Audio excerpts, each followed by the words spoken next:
Olá, eu sou Rodinei Candei, estou aqui no jornal Fox Online e vim conversar com você sobre uma matéria de extrema gravidade que está em pauta no Supremo Tribunal Federal e tem sido dada pouca importância para a mídia tradicional.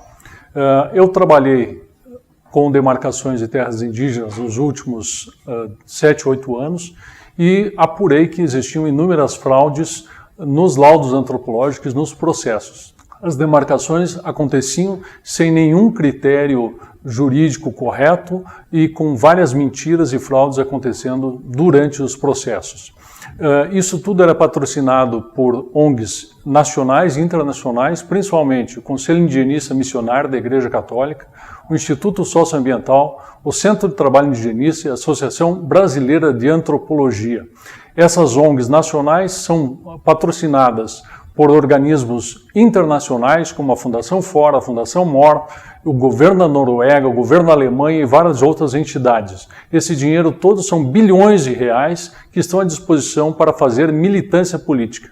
Nós descobrimos, ao fim da CPI, da FUNAI e do INCRA, a qual assessorei durante 1 ano e meio, de que todas essas ONGs, na verdade, só tinham uma única pretensão, que era a estatização de áreas privadas, e para isso promoviam todo tipo de ato, como invasões, como violência, e patrocinadas juridicamente pelo Ministério Público Federal.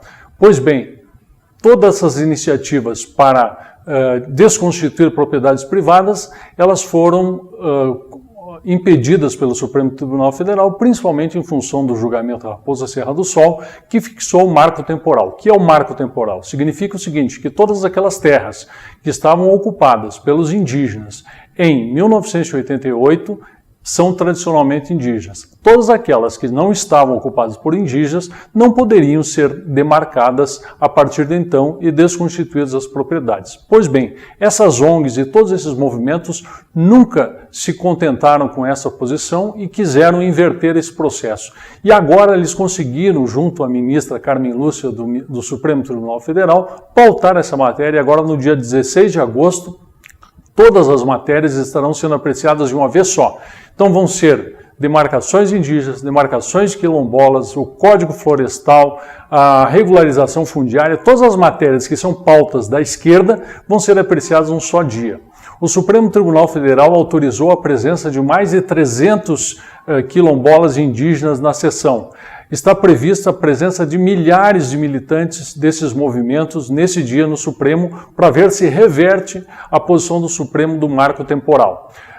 Esses movimentos internacionais, a única coisa que querem é, na verdade, se apropriar do que tem por baixo dessas terras, ou seja, a sua grande capacidade produtiva ou as riquezas minerais. O que vai acontecer se o Supremo reverter a sua posição em relação ao marco temporal é que as invasões todas vão ser estimuladas e nós vamos viver um verdadeiro caos no Brasil.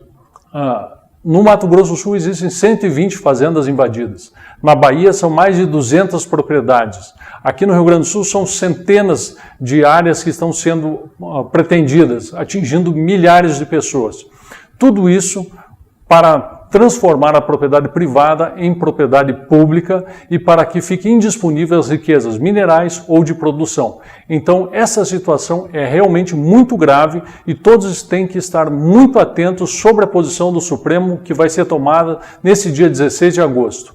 As ONGs, os movimentos estão todos organizados. Os cidadãos brasileiros precisam se organizar, eles precisam estar atentos. Eu peço a todos que divulguem essa notícia e que compartilhem todo e fiquem de olho, porque o que pode estar acontecendo aqui é transformar o nosso Brasil numa Venezuela. Muito obrigado.